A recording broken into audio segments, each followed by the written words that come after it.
Hello friends, welcome to our channel Ghar Mein Padhai. तो आज हम लोग breathing and exchange of gases का नीट का 10 साल का क्वेश्चन डिस्कशन करेंगे। तो चलिए शुरू करते हैं। First question, identify the wrong statement with reference to transport of oxygen. Oxygen के ट्रांसपोर्टेशन में इन चारों स्टेटमेंट में से कौन सा स्टेटमेंट गलत है?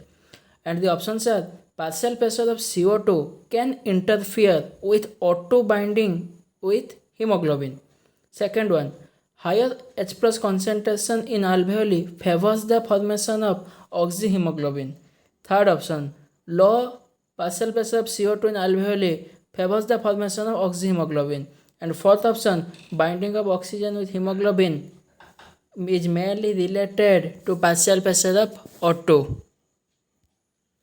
तो इसका सही आंसर होगा that is second option, higher H plus concentration in alveoli favours the formation of oxyhaemoglobin. यही ऑप्शन गलत है। तो पूछा गया था कौन सा गलत है, यही वाला गलत है। इसमें होगा लोअर H प्लस कॉन्सेंट्रेशन। जब लोअर H प्लस कॉन्सेंट्रेशन होता है वही ऑक्सीहीमोग्लोबिन का फॉर्मेशन के लिए हेल्प करता है। तो चलिए देखते हैं next question. Select the correct events that occur during inspiration. Inspiration के वक्त इन चारों में से कौन सा इवेंट करेक्ट है? First statement, contraction of diaphragm, हाँ ये वाला सही है। Second, contraction of external intercostal muscles, ये भी सही है। Third one, pulmonary volume decreases, ये गलत है, पल्मोनरी वॉल्यूम इंक्रीज होता है। Then intra pulmonary pressure increases, ये भी गलत है, प्रेशर डिक्रीज होता है। इसलिए तो हम इंस्पायर कर पाते हैं क्योंकि एयर जो होता है वो हायर प्रेशर से लोअर प्रेशर को आता है, मतलब हमारे बॉडी में लो प्रेशर क्रिएट होता है। तो 1 और 2 इज करेक्ट। तो ऑप्शन डी इज करेक्ट, जिसमें दिया गया है कि 1 और 2। चलिए देखते हैं next question. Match the following columns and select the correct option. इन दो कॉलम को मैच करना है और करेक्ट ऑप्शन देखना है। तो देखते हैं, न्यूमाटॉक्सिक सेंटर, तो वो कहाँ होता है? पोन्स रीजन ऑफ ब्रेन, तो 1 का 2। ऑटो डिसोसिएशन कर्व, ये किसके साथ होता है? हीमोग्लोबिन के साथ, तो 2 का 3। कार्बनिक एनहाइड्रेज, ये क्या होता है? आरबीसी इसमें ट्रांसपोर्ट होता है। फिर लास्ट वाला, primary site of exchange of gases, ये कौन सा होता है? ये होता है हमारा अल्वेओली, तो 1 का 2, मतलब फर्स्ट ऑप्शन इज करेक्ट। चलिए देखते हैं next question.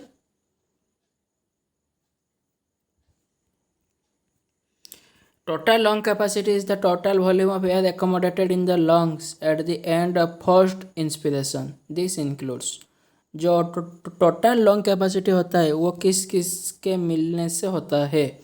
And the options are RV मतलब residual volume, ERV expiratory reserve volume, IC inspiratory capacity, EC expiratory capacity. Second option RV residual volume, second RV ERB VC and FRC, and third option is RV ERB TB and IRB, and fourth one is RV IC EC and ERB। तो जो total lung capacity होता है वो first option होगा RV, that is residual volume, expiratory reserve volume, inspiratory capacity and expiratory capacity, इन चारों को मिला के होता है टोटल लंग कैपेसिटी। चलिए देखते हैं next question. Due to increasing airborne allergens and pollutants many people in urban areas are suffering from respiratory disorder causing wheezing. Due to जो एयरबॉर्न एलर्जेंस और पॉल्यूटेंट इंक्रीज होता है तो इससे बहुत लोगों को रेस्पिरेटरी डिजॉर्डर होता है, व्हीजिंग होता है। तो किसके लिए होता है, कौन सा फैक्टर्स के लिए? And the options are benign growth and mucous lining of nasal cavity. Second one, inflammation of bronchi and bronchioles. Third one, proliferation of fibrous tissue and damage of the alveolar walls. And the fourth one, reduction in the secretion of surfactants by pneumocytes. तो इसका सही answer होगा that is second option, inflammation of bronchi and bronchioles. चलिए देखते हैं next question.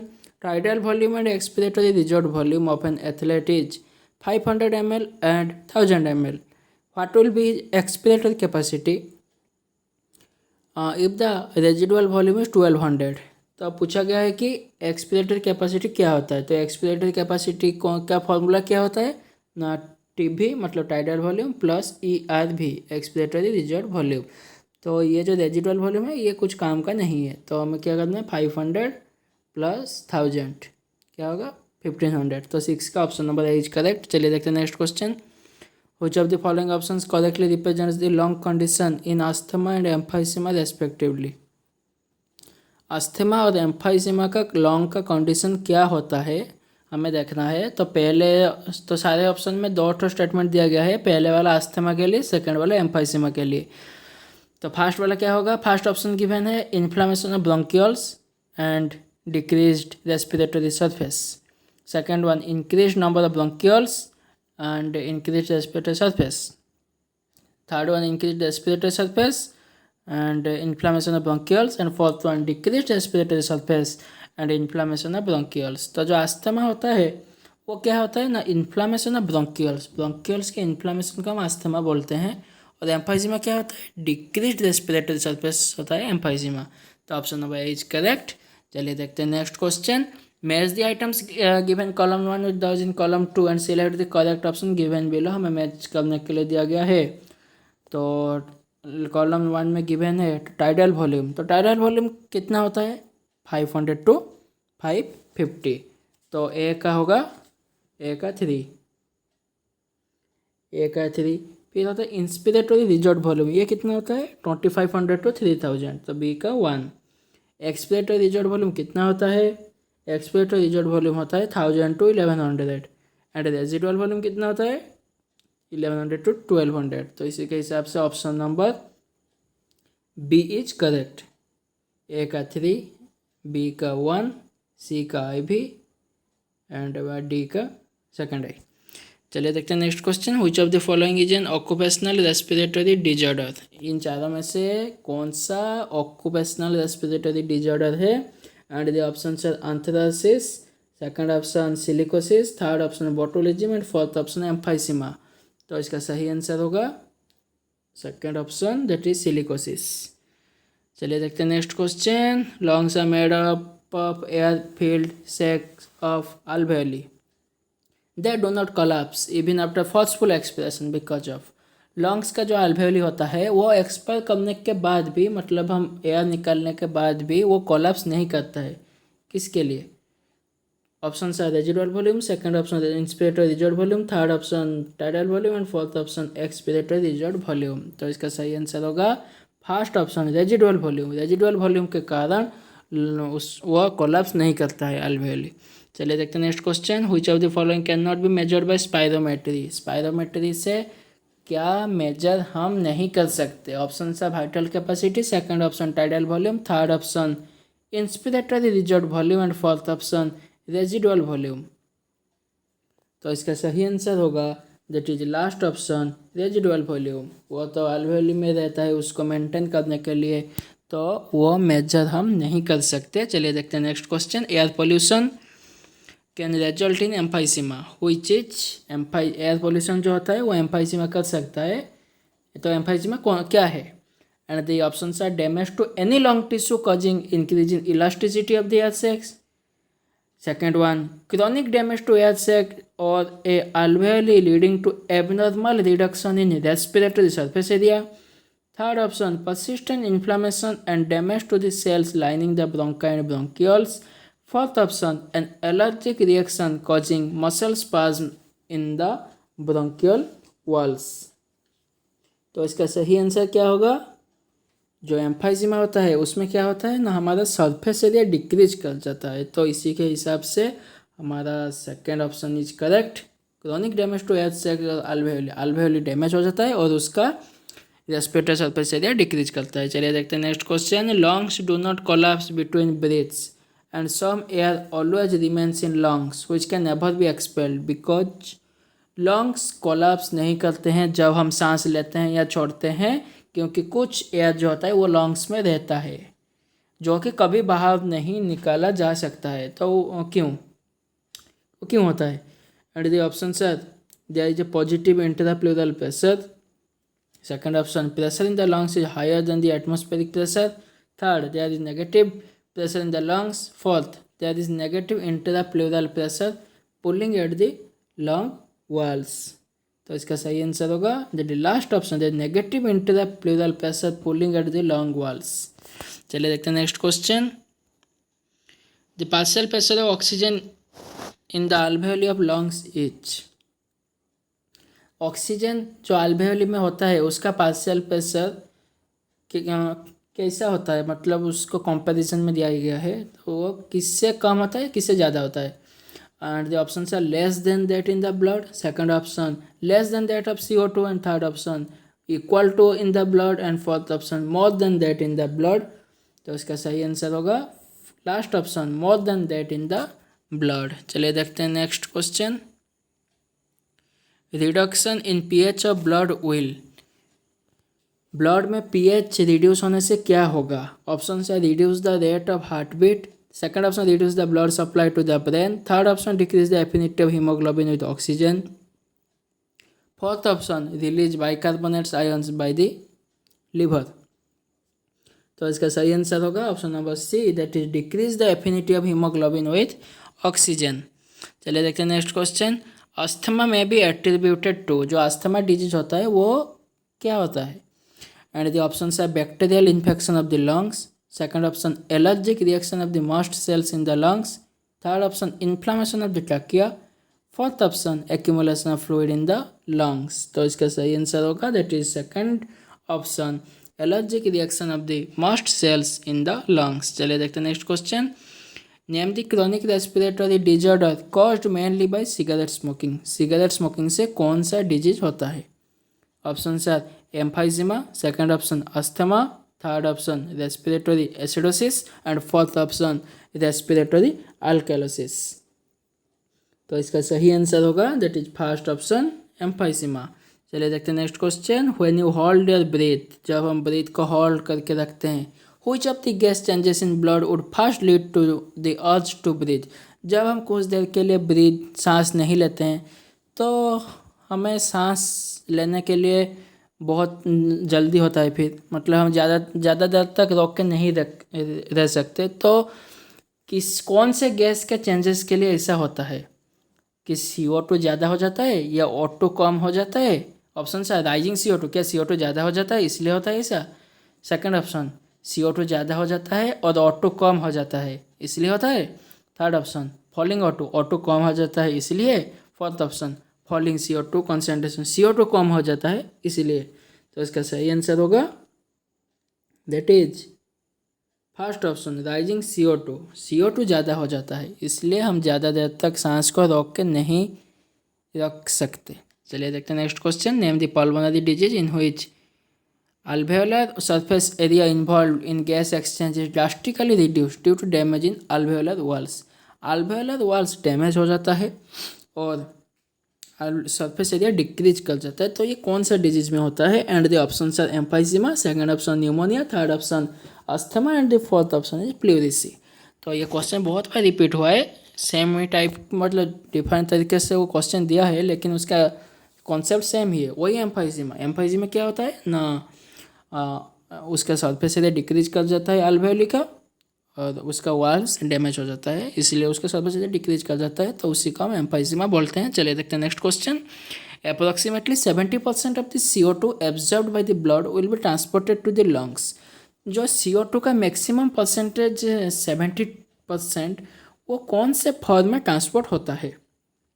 And the option are is carbamino haemoglobin, second option is bicarbonate ions, and third option in the form of dissolved gas molecules, fourth option by binding to RBC। तो इसका सही answer होगा that is option number B H bicarbonate ions, क्योंकि जो ए होता है carbamino haemoglobin इससे 20 से 25% ट्रांसपोर्ट होता है।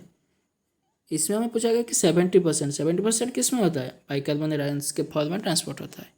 चलिए देखते हैं next question. Which one of the following is the correct statement for respiration in humans के रेस्पिरेशन के कॉन्टेक्स्ट में इन चारों ऑप्शंस में से कौन सा सही है।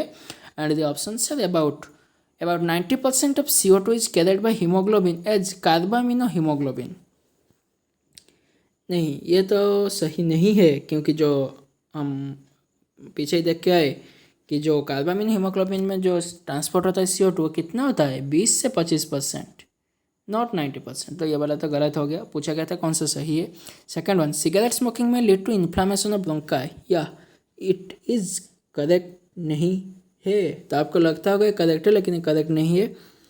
Third option, neural signals from pneumotaxic centre in the pons region of brain can increase the duration of inspiration, नहीं, ये डिक्रीज करता है, इंक्रीज नहीं करता है, डिक्रीज करता है। And the last option, workers in grinding and stone breaking industries में सफर फ्रॉम लॉन्ग फाइब्रोसिस। यही वाला जो स्टेटमेंट है ये सही है। तो 21 का आंसर होगा option number D, cigarette smoking. Cigarette smoking जो सेकंड वाला आप देखे हैं, सिगरेट स्मोकिंग से एम्फाइसीमा होता है, ब्रोंकाई का इन्फ्लामेशन नहीं होता है, उसमें अल्वेओली वाल्व्स डैमेज होता है। तो 21 का आंसर होगा ऑप्शन नंबर डी। चलिए देखते हैं next question. People who have migrated from the plains to an area adjoining Rohtang pass about 6 months back, जो लोग हैं, कुछ लोगों के बारे में पूछा गया है, उनके कंडीशन के बारे में, जो कि प्लेन से रोहतांग पास, मतलब जो कि एक हाई अल्टीट्यूड का एरिया है, 6 महीने पहले वहाँ पे माइग्रेट हुए हैं। तो उनका आरबीसी काउंट के बारे में पूछा गया है। And the option are, have the usual RBC count but their haemoglobin has very high binding to O2। Second option, have more RBC and their hemoglobin has a lower binding affinity of O2. Third option, are not physically fit to play games like football. And fourth option, suffer from altitude sickness with symptoms like nausea, fatigue, etc. तो इसका सही answer होगा that is second option, have more RBC and the haemoglobin has a lower binding affinity of O2, क्योंकि जो partial pressure O2 होता है वो decrease कर जाता है हाई अल्टीट्यूड में। चलिए देखते हैं next question. Which one of the following is a possibility for most of us in regard to breathing by making a conscious effort? Options are, one can consciously breathe in and breathe out by moving the diaphragm alone without moving the ribs at all. Second one, the lungs can be made fully empty by forcefully breathing out all air from them. नहीं, ये तो गलत है, हम सारे air को forcefully निकाल नहीं सकते। Third one can breathe out air totally without oxygen, नहीं, ये भी गलत है, ऑक्सीजन भी थोड़ा थोड़ा बाहर आता है। And the fourth one can breathe out through Eustachian tubes by closing both the nose and mouth. Eustachian tube मतलब ये बोल रहा है कि हम ईयर से हवा निकाल सकते हैं अगर हम मुंह और नाक को बंद कर दें, तो ये भी गलत है। तो इसका सही आंसर होगा option number A, that one can consciously breathe in and breathe out by moving the diaphragm alone. हम खाली डायफ्राम को मूव करके भी ब्रीदिंग कर सकते हैं। चलिए देखते हैं next question. Bulk of CO2 released from body tissues into the blood is present as, जो CO2 का मैक्सिमम परसेंटेज होता है, जो कि हम आगे देख के आए कि 70% जो होता है ज़्यादातर, वो किस फॉर्म में ट्रांसपोर्ट होता है? एंड द ऑप्शन है 70% कार्बामिनो हीमोग्लोबिन एंड 30% बाइकार्बोनेट। नहीं, ये इसको उल्टा कर दिया, इसका जो उल्टा होगा ये सही होगा कि 70% बाइकार्बोनेट एंड 30% कार्बामिनो हीमोग्लोबिन। तो ये वाला तो गलत हो गया। Second one, carbamino haemoglobin RBC, third one bicarbonate in blood plasma of RBC, and fourth one free CO2 in blood plasma. तो इसका सही आंसर होगा option number C, bicarbonate in blood plasma and RBC।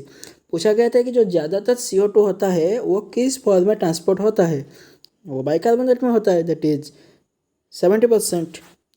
चलिए देखते हैं next question. Large proportion of oxygen is left unused in the human blood even after it's Uptake by the body tissues, this O2।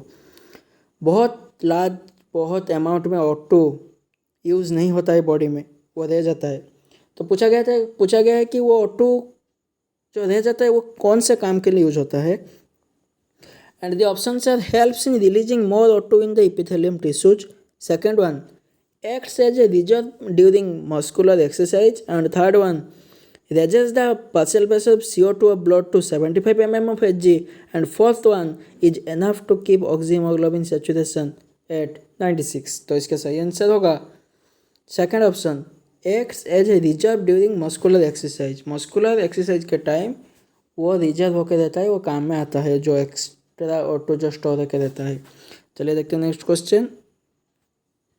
The figure given below shows a small part of human lung where exchange of gases takes place. Which one of the options given below the one part A B C और D is correctly identified along with its function.